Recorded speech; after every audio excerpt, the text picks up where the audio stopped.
Aloha,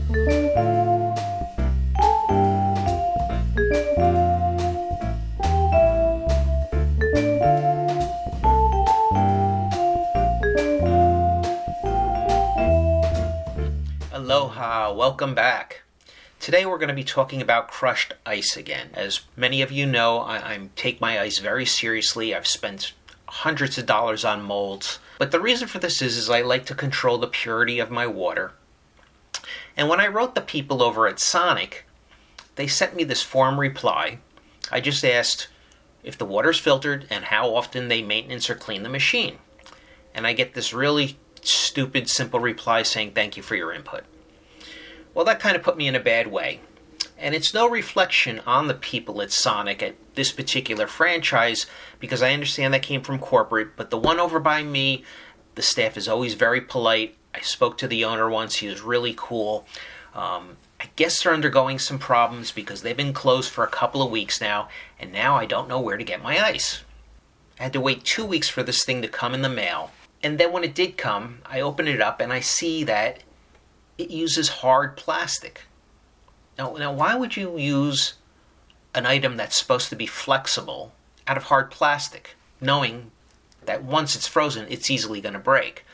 The ironic thing is, the base is flexible. The Houdini is made of silicone. The base of this product is silicone, but you go and you make the trays out of hard plastic. I mean, it broke on the first use. And even if it didn't, even if they came out perfect, this was not a suitable solution. The ice cubes are way too tiny. They're going to melt too fast. They're not going to cool the drink. They're just going to water it down. And as you could see, after 4 hours, this is what 3 trays produces. As a matter of fact, if you fill this thing up to the top, it still only holds about 2 or 3 cups, which is not enough for more than 2 cocktails. The people at Rabbit Barware manufacture Houdini specifically for Target, and it's made out of silicone. It's the Houdini mold that most closely resembles the Sonic ice. You can see the square ones are from the Houdini ice mold, whereas the little cylinder-like ones are from Sonic. Now, if you go to good tiki bars in Manhattan, they are using what more closely resembles the Sonic ice. However, the ice I got from ChickfilA is much larger. It's about 3 times the size. But not only does it keep the drink colder longer, it doesn't freeze out the flavors and it doesn't dilute. So you flash blend with this and my drinks taste better than they ever have before.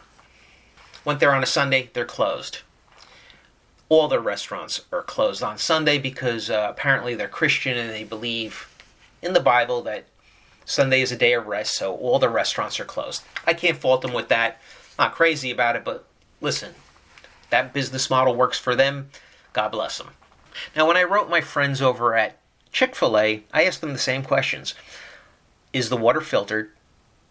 And how often is the machine maintenance? I got an instant reply, and it was more than helpful. They said, we filter the water, and the maintenance depends on how often it gets used. Each chain or each store is different. The consumer ice makers are anywhere from $200 to $500. Of course, the industrial ones are going to run you thousands of dollars, but it's really hard to justify spending $300 on an ice machine when a bag of Sonic ice goes for less than $2 and it lasts 2 weeks. The thing I like about making the ice at home is obviously the convenience. I also get to control the quality of the water. I could continue to spend hundreds of dollars on ice molds. Half of them I don't use. Most of them get tossed in the closet. I think the best economical solution right now is just head on over to Chick-fil-A. And while I am not the biggest fan of any fast food, they have some really good chicken, and it's really hard to turn down a dipping sauce that's Polynesian.